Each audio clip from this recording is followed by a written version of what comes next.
to U.S. Rugby Happy Hour Live. Interviews with the biggest names in American rugby. The New England Free Jacks, Major League Rugby champions. One-on-one to score. Here are your hosts, Bill Baker and that other guy. Good evening, everybody. If you're tuning in live, it's definitely good evening. If you're listening to this podcast, it could be any time of the day, no matter what time, at 5 o'clock somewhere, 5 a.m. somewhere. Welcome to the show. I'm Bill. This is Fitzy. We are Dos Amigos. Is that a new thing? It is now. Let's test our Spanish. Sí, that's all I got. Cerveza. How you doing? Yes, it's good to see you. How's it going? Good. It's been an interesting week. You know, school's done for the kids, so now it's pure chaos at our house. So they had routine, and now they have no routine. So yeah. Of course. I don't know about you, but up here we're in the Boston area. We're in like this huge heat wave. It was like 96 degrees today. Yep. I had a golf tee time scheduled at 11 a.m. and I canceled it yesterday because there's no way in hell I'm playing golf in the middle of the day. I don't know. With the heat wave. But I played at 6:30, 9 holes. Wow. And I did lose like 3 pounds in sweat still. But Let's go. Yeah, well, for this. Well, I was going to say, sorry, I cut you off there. I apologize. Don't do that again. Go on. Well, no, I was going to say our guest later in the show, Dyer from Houston SaberCats, USA Eagle 539, I believe it is. Yeah. He's a fitness, I won't say freak in a bad way, but he's a great fitness freak, and nutrition-wise is amazing. Yeah. Stuff I should probably follow. Guy ran a marathon in the off season. Yeah, what's that about? That's crazy. You know what? Also, listeners, this weekend, look for Eagles Overseas on social media and also Rugby Morning on social media. We are announcing ticket giveaways for both the USA men's games in Chicago and D.C. Yeah. Fitzy with Rugby Morning is giving away 2 tickets to each game. I think, actually, is that 4 tickets? What is that? I forget what it is. 4. I thought it was 4. 4 tickets to each game. So maybe we're going to be giving away 2 sets of tickets per game. I'm doing the same thing. So if you do the math, that's like 85 tickets. Okay, 16, I think it is. Anyway, either way, stay tuned sometime this weekend. We will be posting ways how to win those tickets. It is short notice. The games are coming pretty quick, so it's tough for someone who lives on the West Coast. But, you know, if you can do that, if you can work it out, go ahead and follow our instructions on how to win. And also, Fitzy and I will be at the D.C. game. Yeah. And if you win those tickets, you've got to find us. We want pictures with you at the game, and it will be a blast to see you. May I interject here, Bill? Go. For that DC game, right? It's a Friday game, 6:30 p.m. kickoff. Yeah. If you're in town for the game, I haven't announced it yet, so this will be the first time. I'm trying to do an official, unofficial little gathering before the game at a local place just down the street. I'm thinking Dasha Beer Garden. It's right on the Anacostia River. It's a 7-minute walk to Audi Field. They've got a nice little outdoor area. Good gathering place. It's dog-friendly. It's kid-friendly. I'm going to show up with my 2 boys, have a couple of beers. I'll be wearing probably a Rugby Morning t-shirt. Come find me. Let's go hang out, and let's have a couple of beers before the game. Yeah. Yeah. And can I come? Am I invited? Bill, of course, you're always invited, man. Come on.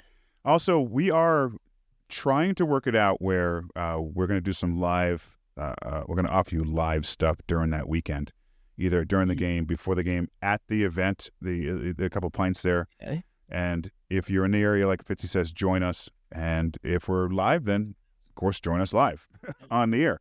So working on that, working the details out. And if we can, get that, I think it's like $10,000 sponsorship to make this happen, we'll work. or $10. Either way. So, Fitzy, we got a lot to talk about. Can I talk about say one more thing? Yeah, go ahead. Yes. Before we get into this, I promise this. Rick Meyer, if you're out there listening, and we are going to share this as a podcast episode. Rick, all the way out in the state of Washington, he listens to the podcast, he follows us on social. Apparently, his boys are playing the Cascade Union Rugby Select Team. This is U19, U16, U14. They're headed to Montana for the Great Northwest Challenge Rugby Tournament next weekend, I believe, or it's coming up. He's wondering if we could give the kids a shout out on this episode. So, kiddos from the Cascade Union Rugby Select Team, good luck at the Great Northwest Challenge Rugby Tournament. That's great. Yeah, good luck to those guys. How old is that team again? U19, U16, and U14. So. Oh, wow. Oh, great. So they're really not kids. Yeah, good luck to them. So to me. I did change my next read here. We need to talk about our sponsor, which the read has changed, but we do want to talk about our new sponsor really quick because they're taking care of us and we need to take care of them in certain ways. Ladies and gentlemen. When you're done, look at the first Ladies and gentlemen, it's my pleasure to announce that the summer is officially upon us, wicked hot up here in the Boston area. When you're playing in the summer sun, make sure you're well groomed. Thanks to our friends at Manscaped, you can make this season your smoothest yet. See what I did there? The Performance Package 5.0 Ultra is the ultimate bundle to keep cool while looking hot. You changed the line. I did. Join the 10 million men worldwide, and women, I suppose, who trust Manscaped with our exclusive offer.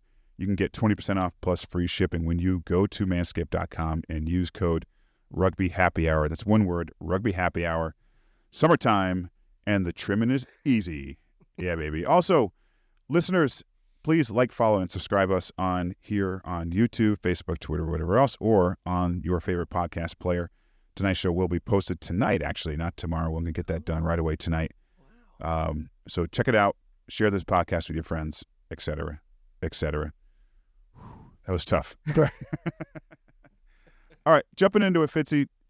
The 30-man USA roster came out recently. The 30-man, men's Eagles roster came out recently, and reserves as well for the 2 July tests. Romania, July 5th in Chicago, and Scotland, as we just talked about, July 12th in D.C., your backyard. And then the Pacific Nations Cup versus Japan and Canada later in the summer in August. Lots going on. And quickly, speaking of Japan, USA Women just announced matches against Japan leading up to the WXB1 in August. So they're going to get some great competition, great warm-ups going into extremely tough competitions with New Zealand, England, other matches, other teams that they're going to be facing head-to-head, really tough matches. You went through the roster, Fitzy. We're going to go position by position in a minute, but let's get your overall thoughts on the selection of 30 players. Let's go first. Go ahead. Yeah, I mean, I would say MLR heavy, right? Of course. Yeah. If you look at it, which I think is probably, if you talk to a few folks, that's the goal, right? To get a lot of the Eagles coming out of Major League Rugby. I mean, look on the screen right now for our listeners who can't see it. Yeah, it's MLR heavy. Should we start with the props? Yeah, let's get into the props. So I'll take it. I'll start off with that one. Yeah, I agree with you also. I think it's a good sign for MLR. We don't have as many players overseas right now. So the players who do have, I think a couple of them are at form, or one or two of them, and we'll talk about that in a minute. So going for the props, the 5 props selected is Jake Ascaro from Old Glory, Jake Turnbull from Anthem, Paul Mullen, Utah, Alex Mon, I never get that right, RFCLA, and Nate Silver from Legion. Yeah. Out of those 5, there's little experience. Paul Mullen has 34 caps. The rest have 3 and 6. Jack Ascaro has 6 caps. Yeah. That's a very inexperienced front row. And I had a conversation with Paul Mullen after the game this past weekend at the Free Jacks Utah game. He's excited about it. He feels really good about his other teammates at the prop. I'm a little worried about that strength up front, especially going against Scotland. They have a very strong touring side. What are your thoughts about those 5? Yeah, I think Jack Ascaro has been playing really well for Old Glory DC, and I think Jake Turnbull has been really pulling in some massive shifts for Anthem, right? There probably are 2 strongest. I like Paul Mullen a lot. He's got that experience. He's been around a bit. I hate to bring this up, but the one player that is missing there, David Anui, not sure where he is, because he's a young prop with a ton of experience, right? Both captain, also in top 14, but you ruck up with the guys that you have there. Okay, so I think this is a great opportunity for a lot of these guys to get a ton more caps, right? So let's go. Yeah, 100%. And this is when we need to do it. Nothing's really on the line with these 2 matches. Yeah. Right? Yeah. I mean, world rankings, but we're not going to go any lower than 17, even if we lose to Scotland. Hookers. Let's move to hookers. Overseas experience. It's good experience overseas. However, Micah Sissene, the guy who also played for Old Glory at some point, he's probably right now the most experienced overseas player. Yeah. I'm excluding Dylan Fossa right now because he's local, obviously domestic. He has more caps than Mikey or KP, Capelli Pifoletti, for Saracens. Dylan is a workhorse. Even at his age, he plays so tough. I love him. Mikey, 7 tries this season with Asian. I always get that wrong in the Pro D2. Yeah. 16 appearances, 8 starts. That's pretty impressive. Those are playing minutes. Yeah. In a high level league. Capelli Pifoletti hasn't played since January. Coming back from injury? Yeah. Well, no, I don't know. Actually, to tell you the truth, I don't know. It's very secret about it, but he hasn't played a while. So you're taking these guys. I think Mikey right now is probably the top on form hooker for the men's Eagles. But I mean, a guy like Dylan Fawcett, you know what you're getting with him. You're going to get every single minute he's out there on the field. He is going to bust his hump. And I'm sorry, that type of energy, that type of work rate is what you need. So I really like the trio of hookers that I almost said Old Glory that the men's Eagles have. I think this is a strong group of experience and just guys that get around the park quickly and want to mess you up. And that's what you need. You need a bulldog as a hooker. Right. Locks. Yeah. Most experience on the team is at lock as far as caps go. Greg Peterson is the captain of the USA side going into these 2 matches. I think it's a good pick. Yeah. That man logged serious minutes, which is really tough at lock back over in Premiership and URC. Cam Dolan, getting up there in age, but still a quality player. 67 caps, the most in the team. Bryce Campbell, the center, is second with 45 caps. But, Peterson's right there. He's a workhorse. He loves being in San Diego. Renger van Uten from Breve. I'm not very familiar with him. I know he has 21 appearances this year. He had 5 appearances when they were in top 14 the prior year, so he has some experience. Yeah. And one of my favorite players is Jason Dam. He only has 1 cap, but he's so versatile. He can play loose forward also. Yeah, I think with Jason, we've seen how RFC LA has kind of started playing him at lock, and I wonder if that was because, Scott Lawrence was like, hey, can we try our boy Jason here at the lock position? Because he has played in the back row. He has played 8-man for so long. In fact, when I started seeing him at lock, I was like, oh, this is an interesting experiment. Of course, RFC LA has, Semi Kunatani, who's been playing really well for RFC LA. This lock position, I mean, big physical guys that can get around the park. Greg Peterson, crusty veteran, is not a guy I'd want to line up against. Right. And I'm intrigued by Ringer van Erten, and I don't think I pronounced his name correctly, and I apologize. But, the experience in Pro D2, my French is terrible, but sorry, pardon my French, if you will. But, I'm excited to see what he brings to this squad. All right, then jumping over to flankers. Let's go outside, loose forwards, flankers. I'm actually really excited about this bunch, despite not many caps, okay? There's 5 caps between Sam Gola, Ben Bonasso, and Patty Ryan, and 9 from Jama. I think Jama Anana Schultz plays like he has 19 or 20. I really do. I really like Jama. He's had some tough times at MLR, obviously, with cards. Agree or not, he's had tough times. Yeah. Patty Ryan, he came off the bench for Coventry only 4 times since April 5th. And I have a feeling that's because he did commit to San Diego Legion. I don't think he was injured. I think because prior to that, he was playing a lot more. He's starting at least half of his games. And since joining Legion, 1 start and 4 appearances. So he's I like him a lot. He's a younger guy. He's quick. Ben is also, I love Ben Bonassa and Sam Gola. I love this flanker bunch. I couldn't agree more with you. Sam Gola, I'm super excited for him at flanker. He's coming off of an ankle injury surgery, but he played in that brutal, really playoff intense match of Dallas OGDC last Friday, and he came off the bench. He looked good, though. It's good to see him out there running around again. You mentioned versatility. He can also play lock. Obviously, that's where he played in college in his first year with Dallas. But a lot of these guys, right, Jama, Ben Bonasso, they have played 8-man if need be. Right, and not to skip ahead yet, but if you look, there's only one number 8 on the roster, Thomas Tuaval. But all of these guys who are listed as flankers here are just guys that play physical and play with an edge, and I think you need that in test rugby. We need, guys who are proverbially are going to bite your face off. And what I mean by that is they're just going to play hard and physical because that's what you need in test rugby. You need flankers that are just going to get around and knock you down because that's what we need. And get a card once in a while, whether it's just hard play. It's just bad luck, and it's going to happen. And you mentioned a second ago, only one number 8 listed on the roster, Thomas Tuaval. But there are other players that are very flexible to be number 8s. Who are those players? Guys that are currently the flankers that are listed? Or currently on this 30. Well, yeah. The Jamas played it for Old Glory DC. Ben Bonassa was filled in at number 8 for Miami when Manuel Ardao was suspended for a little bit. So they've got other guys, other flankers that can fill in at number 8 if need be. So I think there's versatility there, and that's probably what Scott Lawrence was thinking when he selected, that group of flankers. Obviously, we've got more than one guy that can play number 8. Like, come on. Sam Gala, you can throw Sam Gala out there. I bet he'd chomp at the bit to play 8-man.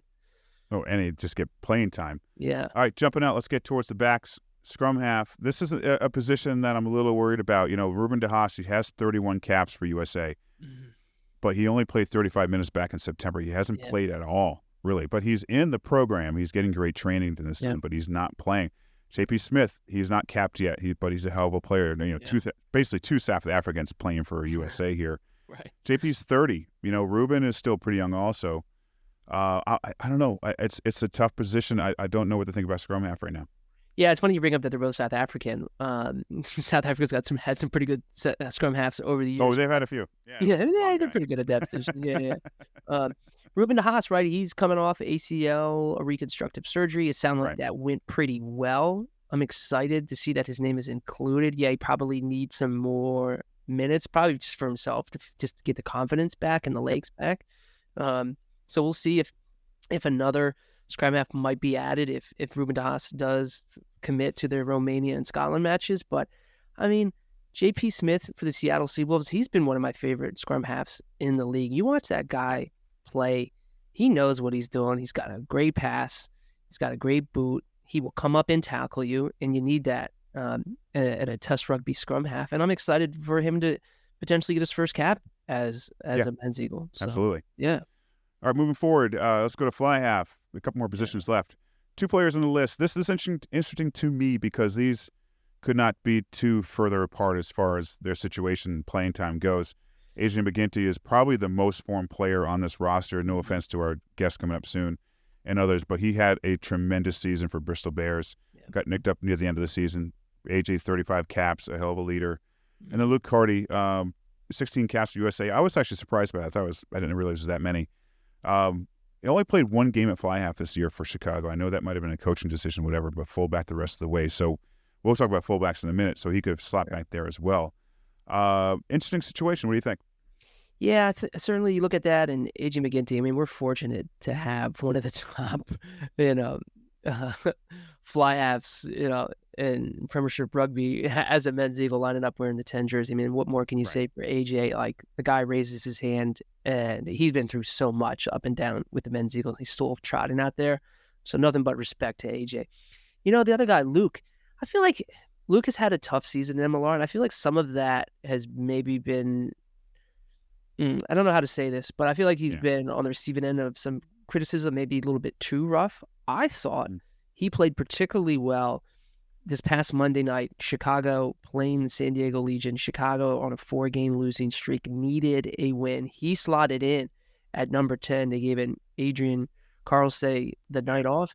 And Luke Carty, I thought, played pretty well. Game manager, led Chicago to a win. Like, what more can you ask? I think that was a little bit of a confidence boost for Luke, and I'm hopeful that things are, turning around for him.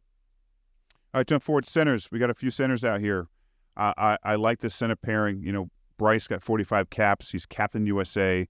Tavit Petty's having a really good season, 12 caps USA. Tommaso Boni, I really like him, not because he was on the show recently. That helps. 4 caps. And this kid, Eric Storty, St. Mary's College, great program. I'm surprised he's not with the U20s this summer like our guest this past week. But I like our centers, a lot of experience there. What do you think? Yeah, hard runners. I think that's what we need there in the center position. Guys are going to crash. Guys are going to come up and play tough defense. All right, wing. Moving forward. That's not wing. Wing. I don't know. That first guy, I don't know. But I'm excited to hear from him in a little bit. Houston SaberCats, Kristen Dyer, 14 caps. Nate Oxberger, he's young. His body's young, 41 caps. He's electric right now. He's been playing well. Last year had a great season. Connor Moodingham, I'm extremely excited for Connor because he's had a rough go every time he's had a chance to play for USA. Knock on wood, hopefully he stays healthy the last couple of weeks of the season, and he's able to really get out there and get his first cap for USA. What are your thoughts here? Love Nate Oxberger, right? Like, the guy's his You ask him to play scrum half, you ask him to play wing, he'll do it. I like Dyer and Mooneyham. I'm hopeful, and Mooneyham's been through a lot of injuries the past couple of years. It'd be awesome for him to get his cap. Christian Dyer's probably got that ideal size you need for a test wing. He's big, he's fast, he's physical. You need a guy like that who's got some edge. He can slot in at center if need be as well. So excited to hear from him in a little bit. Yeah, and having a great season too. Hopefully that rolls into these matches as well. All right, finally, fullback, 2 players in the fullback list. We talked about it earlier. Luke Carty can play fullback. We got a couple of others out there. Mitch Wilson's the only one with a cap in the fullback position with 6 caps. Having a decent season with the Free Jacks. Stefan Krimp playing with Anthem. He was injured a bit this past year with Cardiff Met over in Europe. He didn't really play since November 23. Got healthy, came over here to the States, and he's been doing pretty well with Anthem, getting his chance here with Scott Lawrence and USA. 2 stars, 3 appearances for Anthem. What are your thoughts? Yeah, I think this fullback one is probably one that I'm a little nervous about. I love Mitch Wilson, smaller guy, but plays much bigger than he is. Yep.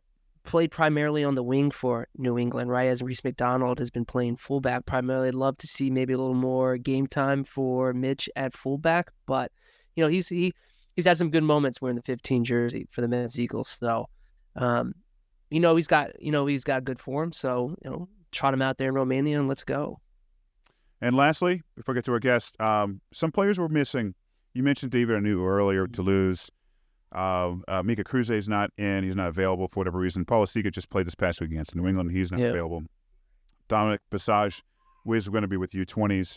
And it turns out U20s will be training with the Eagles in Charlotte for a bit also, getting, training together at some point. Joe Manna from Utah was one I thought was missing. Joe Taufete, not sure what's going on with him. Nafi Maafu, I'm surprised what's going on with him. I know he's been off injured over there in Europe, but he came back and played quite a bit of minutes for Barrett's. And then Siasa Mahoney in Houston. I'd like to see those guys get back in. Obviously, I know there's some age with some of them as well. Paul's beat up. Joe Taufete's getting there as well. They've all had great careers. Personally, I want to see them back out there in the USA uniform. Anyone else missing you can think of? Look, there's 2 matches, right? So we could see these guys in Scotland. So, guess we'll find out. Don't go anywhere. We'll be right back. Now back to the show. Let's jump forward. All right, he's waiting for us. Let's get our guest in here. Making his 3rd appearance on Happy Hour. Let's welcome Eagle number 539, Christian Dyer. Hey, Christian, how are you? What's up, guys? Good to be here. Thanks for the time. Thank you, man. I hope we didn't upset you with that stuff about wings. No, I thought he was all pretty accurate. Good. So how's it going? How are you doing these days? Man, life's great now. I was dealing with a little bit of a pec injury for the better part of the last 5 to 6 weeks. Just came out of a tackle the wrong way against Joe Mono, actually, playing Utah. So was on the sideline on the injury squad for 4 weeks, but I'm back. I'm healthy. I'm feeling incredible, and I'm just in a good state of gratitude because you never really know how much the game means to you until you kind of get taken out of it. Yeah, and you're on the sidelines watching from a distance. Now, Kristen, many have said how difficult rugby trainings and fitness can be. 0 Gs, for instance, you're obviously familiar with. But you decided in the off-season you needed to do something that typically leads to bleeding nipples, maybe some chafing. You ran a marathon, man. What made you decide to do that? So that game against Toulouse back in September, I tore a ligament in my wrist, and I knew I was going to be out of rugby for the better part of 3 or 4 months.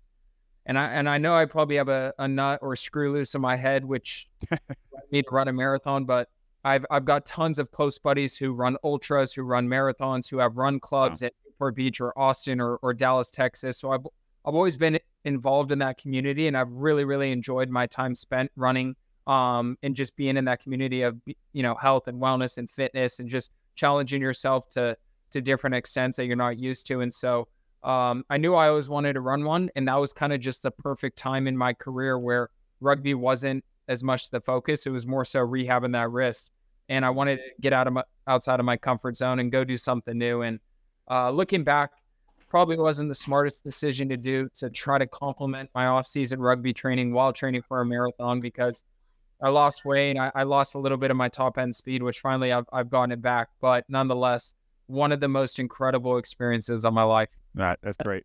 Christian, what I liked so much is I was following along on Instagram. You were chronicling your marathon training. How was the training? I mean, the heat down there in Houston, it's not easy to train for a marathon. So I was living in Dallas at that time, spent 4 months there. But I mean, it's still hot and humid in that city. But the training was Monday, Wednesday, Friday. I was training at a place called Sports Academy, which is really a huge NFL offseason and combine training facility out in it's near Frisco, Texas. But that was Monday, Wednesday, Friday. I mean, we're 2.5, 3 hours there, speed and agility on the field, then gym work. I was training with 8 or 9 NFL free agents and just really, really learning all about how the human body can move, and just being able to compete with these athletes on a day-to-day basis was so incredible. And I definitely learned so much from it. But then in the evenings, 3 or 4 days a week, I was clocking miles. So long runs on Mondays, tempo runs on Thursdays or Fridays, and then another really long run on the weekends. And so just this accumulation of volume throughout the week continued to add up and add up and add up. And I did it at an accelerated rate. If I was going to go back, I'd love to train for 16 weeks to do it again. I really did it in 7 and 8 weeks. So I fast-tracked the approach, which isn't the smartest thing, but that's all I had. That's all the time I had to do. It sounds like you scratched that itch. It sounds like you might want to do another one or maybe an ultra. I mean, you leaving that door open? I do want to do another one. There's a foundation that I really want to work with called the Kyle Pease Foundation, where I can push someone with cerebral palsy through a marathon. Yeah. So depending on the annual schedule this year with test matches and how I'm doing, we could potentially fit that in. Because for then I'm not going for a time. I'm just going for completion in this special moment. And then when the rugby career is over, try to do like Leadville 100 or do a high run. So I just love getting out of my comfort zone and doing physical, adventures and testing my body. And part of that is your eating lifestyle is pretty impressive.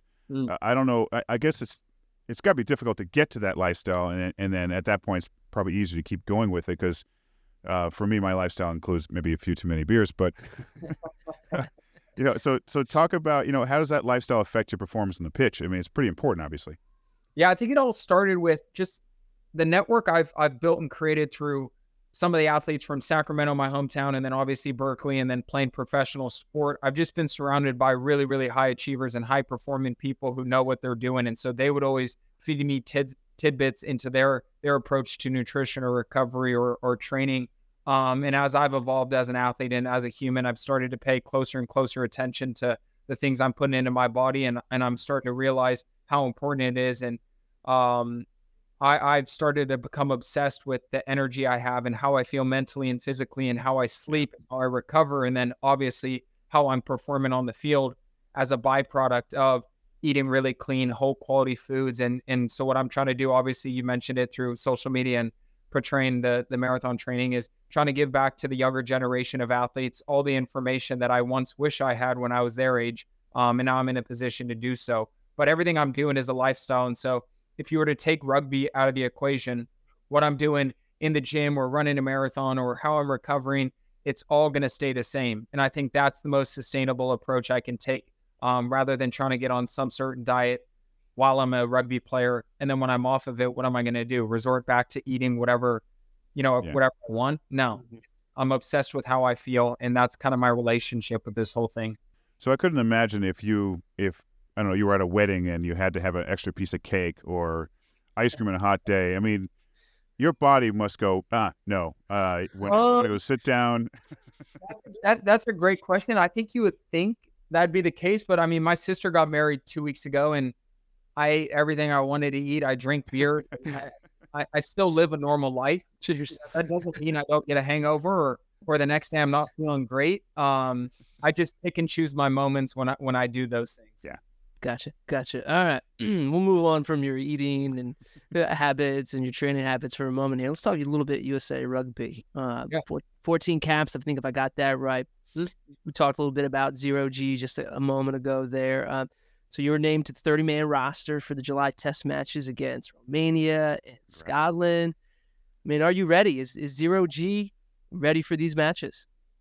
We had a team call today, kind of like this alignment camp setup, and I know it was through a screen, and so everyone was remote, but the engagement, the people's facial expressions from all the players and the coaching staffs. I think we're just excited to get back together. I mentioned this to Coach Lawrence the other day. When you're in the Eagles camp, it's this fine balance between anxiety of, I never want to leave this place, and every time I step on the field is an opportunity to continue or to potentially get away from it, and the next man's there. But it's also this feeling of just immense gratitude and pride and honor and excitement that you're getting to play for the red, white, and blue. And so for each of the 30 men in the roster and all the extended squad, we're just ready to be back together and go play the game that we love, especially against some quality teams. Yeah, absolutely. And you're as we were talking about earlier, you're part of the mix in the back three there with Osberger and Connor Mooneyham, who's uncapped. But wing, permanent position for you there, or could you potentially, if need be, slot in at center if Scott asked you? Yeah, I think right now with where my game's at and with the evolution of the Eagles and where we're trying to go in the next couple of years, it's looking like wing's going to be a position that I play majority of the time. There's been conversations where potentially I slot in at fullback at some point, and probably not this tour or potentially in the fall. It's just I don't have any minutes there this year with the SaberCats, but I grew up my entire life in playing out Berkeley, playing the outside center position, and so there's always that option of slotting in there if I need to be, or being able to cover that position. Mm-hmm. But a lot of my time, energy, and focus right now is trying to become the best wing that I possibly can be. So we were like, 2.5, maybe 3 stops to Romania and Chicago. Eagles beat them last summer, obviously, as you know, clearly, for their tune-up to the Rugby World Cup. It felt like the fitness was better than Romania's, which was interesting to me. Are you confident that your squad can have the same success against this team and possibly Scotland? I mean, at least, run them to the end. Yeah. No, I have all the confidence in the world to be competitive against both teams. You touched on it, playing Romania last year. We produced a brand of rugby that was fast. We got around the corner faster than them. We put tons of kick pressure on them. And from the looks of it, yeah, we were the fitter team. And that's credit to, Alex Ross, head S&C, and Coach Scott Lawrence and the guys for creating these types of, training sessions, like you mentioned, 0G, where we were training above game speed. And there's moments in those practices I can look back where I was dead. Legs, nothing in them. Breathing, heart rate at 199 beats per minute. But that's really what it takes to be competitive at the test level. And I can tell you, going into test matches with all of that training and all that conditioning done beforehand, you're super fortunate to have it. Not saying you get there and you're not tired, but it gives you that ability to continue going and get up off the ground and go again, and just these repeated efforts. But you don't get there unless you're putting in the hard work before. When you say training at faster speeds and maybe match speeds, is it just like frantic, like everything has to be double speed, so when you get back to full speed, it's easier? You know what I'm saying? What we're saying is more time in play. So right. Okay. Playing for longer periods of times, shorter rest periods. Our intent during every part of those sessions is to be in our max effort speeds, so our high speed meters are elongated more so than a game potentially. And so we're just conditioning our body to be able to handle these loads. Right. So earlier we mentioned about the marathons off season, also the run you want to do coming up, which is a great cause. But you have coming up 2 more matches, MLR season, regular season, summer series, MLR playoffs. Then soon, late after that, is the Pacific Nations Cup. Are you looking forward to any rest in October? Are you kind of like, okay, can I just sit down for 2 weeks and do nothing? Or you going right into one of those runs? Yeah, October's a busy month for me. There's potentially a mission trip to Costa Rica, a marketing trip to Toulouse, France. In there will be some time off and some rest, and I probably need to fly home to Sacramento, California, hang out with Mom, Dad, and our bulldog there, and just get away from everything. But I realize that I thrive in environments that are busy, and I have a lot of things going on, and it keeps my mind focused, and I just really enjoy all the things that I'm doing, both on the field and off the field. And so I sleep 8-9 hours a night. That's enough rest that I need. Yeah. That's well.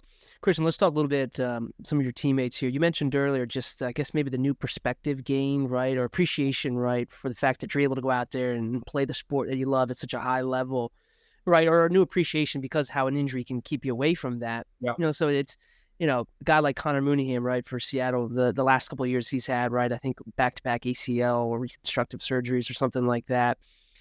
He's called up to the 30-man roster, finally getting his chance. I mean, hearing stories about how guys are coming back from injury and you coming back right from the wrist injury, does that motivate you and others to be like, look how hard these guys are training. I'm putting in the same effort too, and I'm excited that we're all pulling and we're all rowing in the same row. I guess rowing in the same. I'm obviously not a rower, so yeah. I mean, look, I've torn my ACL. That was senior year going into my final year at Berkeley, right before the American Games, and then COVID hit, and so I didn't play a game of rugby for 20 months. Mm-hmm. Wow. And my first 15s game, my first cap was month like 22, and so you take so much time away from the game, and all you're doing is rehabbing, and you're hanging on to this hope and dream that you're going to be back on the field one day, and so 100% it gives me motivation, and I think it's just a true test of character for these guys. And you mentioned Connor Mooneyham. He's a world-class player, but he's also just a world-class human being.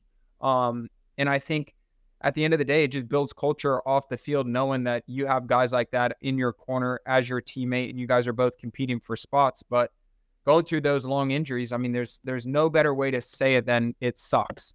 Yeah. I mean, you're forced out of something that you love to do, and you're forced out of your career. And then some of it is anxiety, and some of it is like, well, what's going to happen when I come back? Am I going to be as fast or as strong, or am I going to be as good? And so for these guys coming back from injuries who are just relentless in their ambition to come back and even come back better than they once were, I tip my hats off to them. And I'm always grateful when I'm healthy. And I mentioned it a few minutes ago, and I'm sure it's the same way with the other boys. Yeah.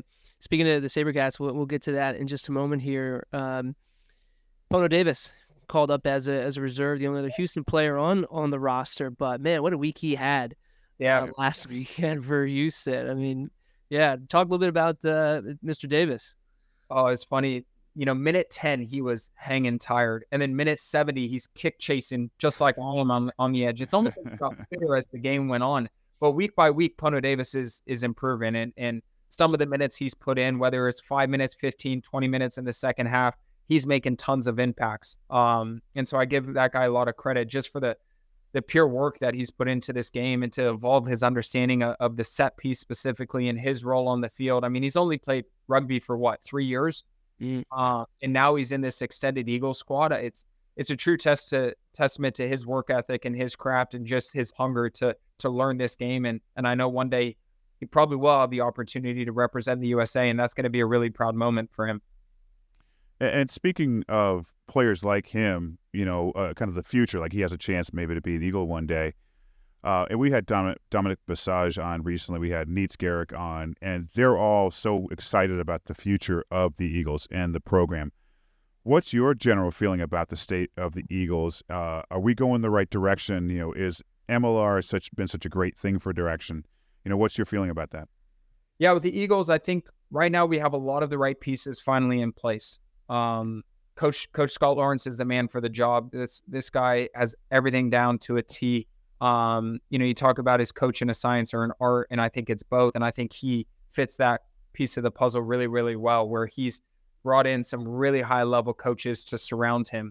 And then he just does this fantastic job of building a culture of high performance. It's a competitive environment, and there's a lot of pride back in the I guess the environment when we're together to wear that jersey.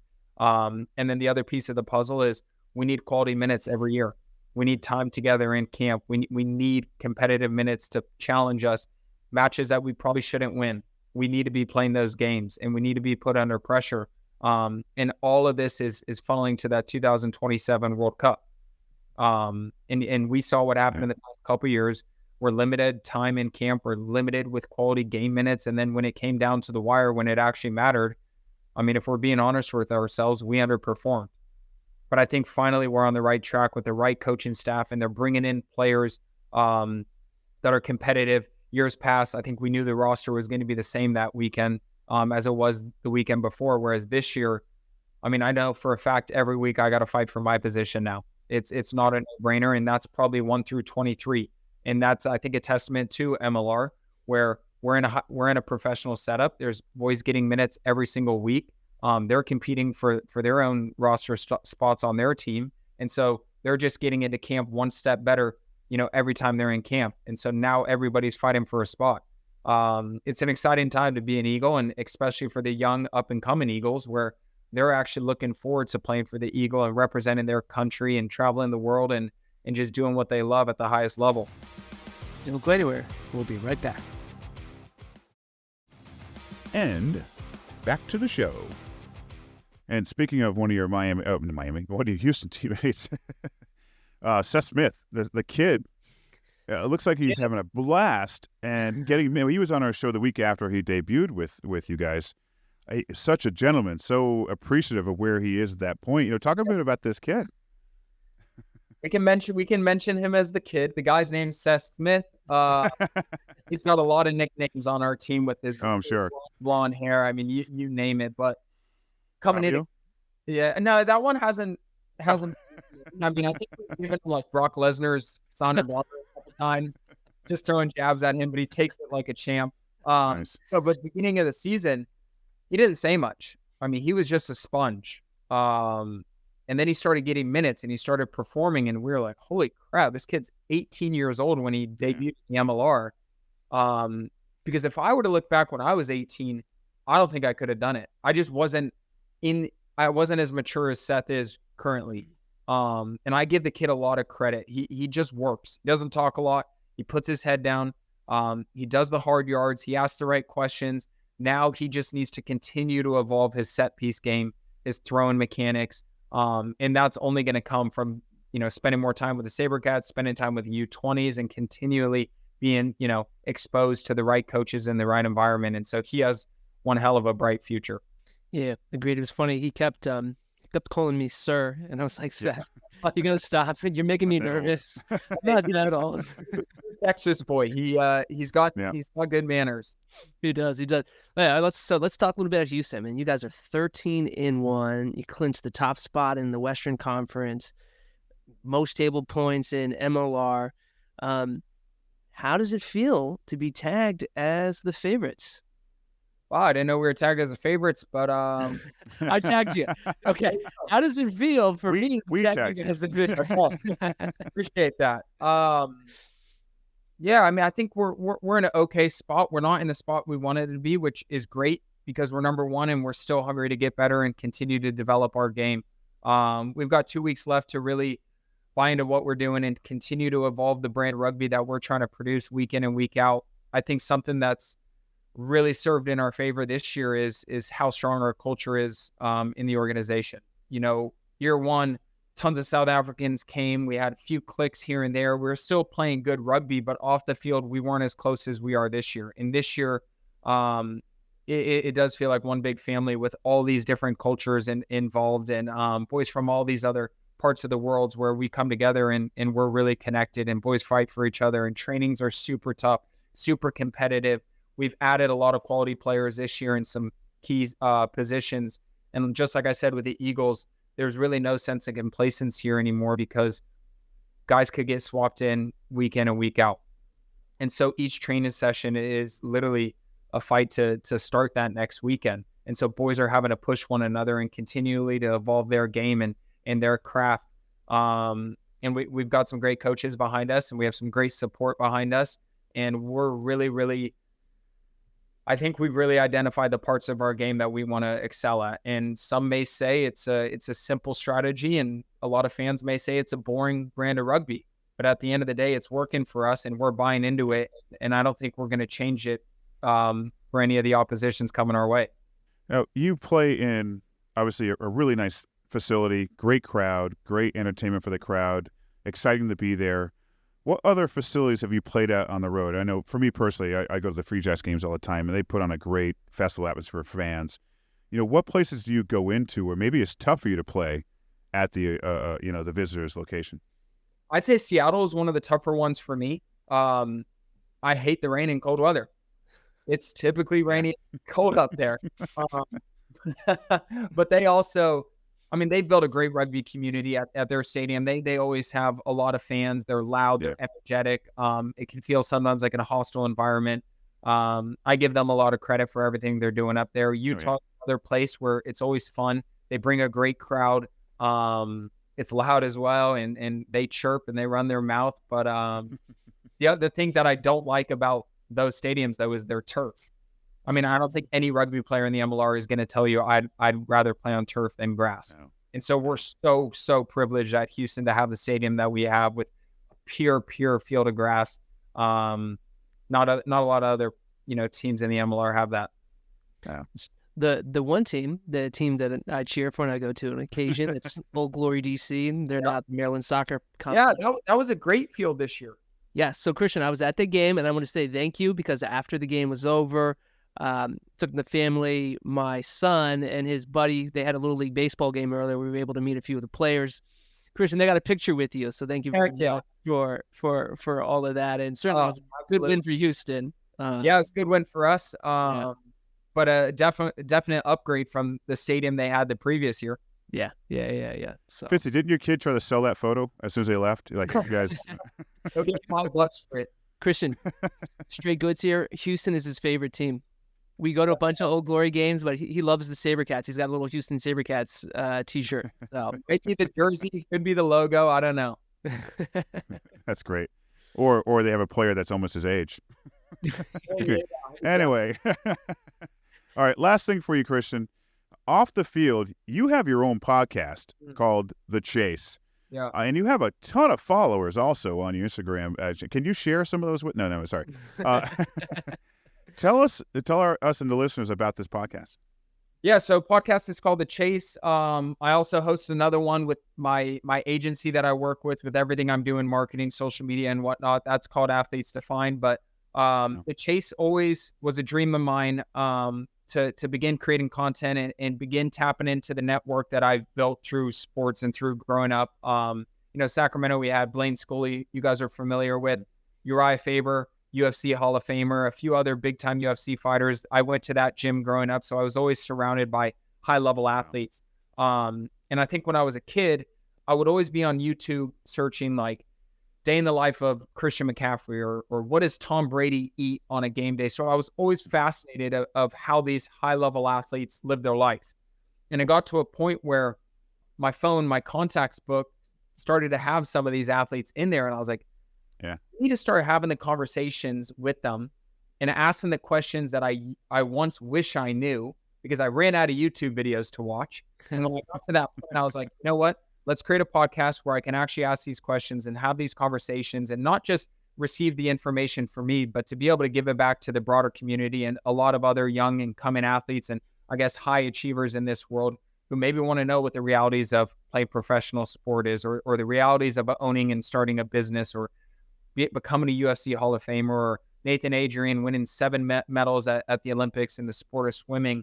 And as I go and continue to build the community and continue to learn different things in human performance and human optimization, we're now building like a 10-episode health series where I bring on nutritionists and doctors and sleep experts and strength and conditioning coaches because I have such a huge interest in the human body and how we can continue to feel better mentally and physically. And it all comes down to a lifestyle of chasing a dream and crafting this lifestyle that we always tell ourselves we want to live, but I want to be able to give people the resources to actually turn it into a reality.